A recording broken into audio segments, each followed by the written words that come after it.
Bonjour, je m'appelle Flo et tout de suite c'est les infos de la semaine 24.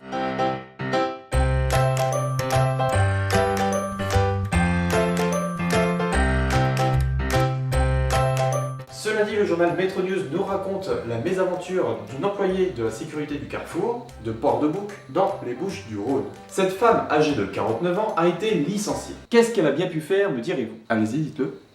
J'attends. Eh bien, elle a accepté de la part d'un collègue des sandwichs qui étaient destinés à aller à la poubelle. Alors, 5 mars 2014. Bon bah déjà on peut te le donner celui-là. Gratuit, t'inquiète pas. On s'arrange. Alors comment elle s'est faite attraper? C'est tout bête, pour pas dire autre chose. Elle a demandé à son collègue d'emmener la nourriture dépassée à sa voiture. Parce qu'étant agent de sécurité, elle ne peut rien emporter. Son collègue, tout gentil, a été à sa voiture lui déposer les fameux sandwichs. Et s'est fait interpeller par 2 agents de sécurité. Qu'est-ce que vous faites là? Des sandwichs périmés? Bon, viens avec moi, je t'apprends à voler. Allez, dépêche-toi. La dame a donc dit d'avoir accepté cette collation. Mais cela n'a pas plu à son chef. Alors, vol de sandwich périmé, donc ça te fera un licenciement et 20 ans de prison. S'il te plaît. Grâce aux réseaux sociaux, l'agent a eu beaucoup de soutien. Du coup, le groupe Carrefour dément ce licenciement et transfère la personne dans un autre établissement de la marque. Bon, entre nous, ça lui aura évité la gastro. C'est pas plus mal. Parlons un peu d'astronomie si vous le voulez bien. De toute façon, vous n'avez pas le choix. Ce mardi, le journal L'Express nous dit qu'un tiers de la population mondiale ne peut plus contempler la Voie lactée. La Voie lactée, c'est en fait notre galaxie. Je ne sais pas si cette explication vous a aidé, mais on va dire que oui. Qu'est-ce qu'on a encore fait qui nous prive de cette magnifique vue? Eh bien, la cause de tout cela, c'est la pollution liée à la lumière artificielle. Les lampadaires des villes, par exemple. 80% de cette population vit sous un ciel inondé de cette pollution. Toi-même, tu ne sais plus trop si il fait jour ou si il fait nuit. Minuit 20. Allez, je vais éteindre la lumière. Ah non, j'avais déjà éteint la lumière. Voilà la carte d'Europe qui permet de voir l'ampleur des dégâts. On constate que la France ne possède plus beaucoup de zones où la pollution lumineuse est faible. Dans le reste du monde, c'est pas mal aussi. On se rend compte tout de même que les pays les moins industrialisés voient toujours la Voie lactée. Avantage, inconvénient, je sais pas. En tout cas, on peut se dire une chose, la nuit noire, c'est fini. C'est Marine Le Pen qui va être contente. Mercredi, comme vous vous en doutez, l'actualité a tourné autour du bac. En effet, les journaux Les Échos et Le Monde nous ont délivré quelques informations concernant cet examen. Tout d'abord, quelques chiffres. 7000 candidats se sont présentés à l'examen. Cela va engendrer 4 millions de copies que les profs vont devoir corriger pour 5 € la copie. Franchement, moi je veux bien être prof. Et là, tu sens le prof qui est content de tomber sur des élèves qui ont rien glandé. Bon, c'est nul, 5 €. Ah bah y a rien sur la feuille comme ça, 10 €. Oh non, mais lui il a écrit combien de lignes? La plus jeune cette année passe son bac à 14 ans et le plus vieux à 82 ans.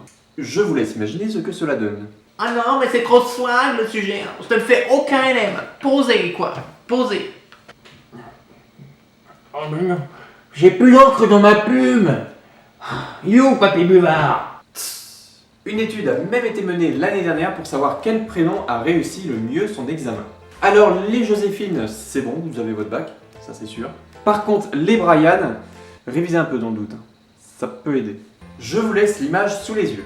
Faites pause pour savoir si vous allez obtenir votre bac. Ou pas. C'est pas forcément fiable. Revenons quand même sur l'épreuve de philo avec quelques sujets que je vous ai sélectionnés. Par exemple, faut-il démontrer pour savoir? Oui. Ou alors, nos convictions morales sont-ils fondées sur l'expérience? Bon, monsieur, j'ai fini. Merci. Allez hop, 15 €. Et c'est fini. Le journal Le Parisien nous rapporte ce jeudi l'ouverture du parc Disney en Chine. Ça vous énerve, hein? C'est la ville de Shanghai qui a accueilli la petite souris américaine. Bonjour, bonjour, tu veux attraper la queue de Mickey? On fait aussi de très bons démos pour. La réalisation du projet a commencé en 1999. Cela fait 17 ans que cette idée trotte dans la tête du PDG de Disney Bob Iger. Le chantier a duré 5 ans et ça a coûté 5,5 milliards de dollars, soit environ 5 milliards d'euros. C'est l'un des plus gros investissements étrangers de la Chine. Il ne faut pas oublier que la Chine est un pays communiste, donc un très gros effort de la part des Chinois. Il faudra 10 ans pour que le parc commence à générer du bénéfice. Oh, et j'ai oublié, le parc fait 3,9 km². Bon, ça représente rien pour vous, mais dites-vous que le parc français fait plus de 19 km². Alors les Chinois, c'est qui a la plus grosse? Disney a quand même imposé son parc dans 4 grandes villes hors États-Unis. Ok, je remballe. Vendredi, le journal L'Express nous informe que les restaurateurs ne pourront plus se cacher. Et oui, un décret veut que les restaurateurs affichent à la vue du client les résultats du contrôle sanitaire. Il y en a qui ont gueulé, hein. Les établissements devront donc poser un smiley visible, de très satisfaisant à corriger. Bien sûr, les restaurateurs ne sont pas d'accord avec ce nouveau décret. Bah pourquoi? Vous avez des choses à cacher? Mais non. Puis il va cacher la viande de chat dans le frigo. Ils se plaignent que les sites en ligne sur internet plombent leur clientèle à cause des notes attribuées aux restaurants. Maintenant, les sites pourront se servir en plus de ce barème. Oh putain, j'ai pas les couilles sorties les ronces moi. Un chiffre qui craint un peu.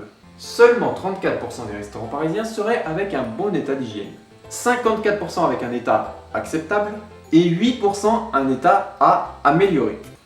Bon, qui veut de la soupe? Moi je veux bien, il paraît qu'elle est goûtue. D'accord, bah, je vous sers.